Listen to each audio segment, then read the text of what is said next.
Welcome back to this video. In this video, I will show you how to turn off call waiting on your Android phone without any stress. Let me show you how. Very first thing you want to do is to open up your dialer.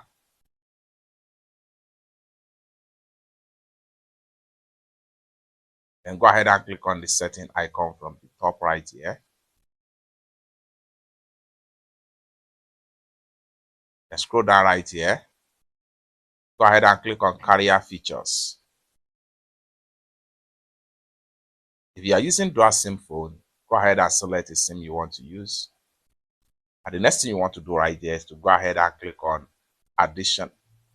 So go ahead and click on additional settings. Then here you go. What you need to do right there is to simply click on here to turn it on. And you are done. It's that simple. For more useful tutorial, tips and tricks like this, consider to subscribe.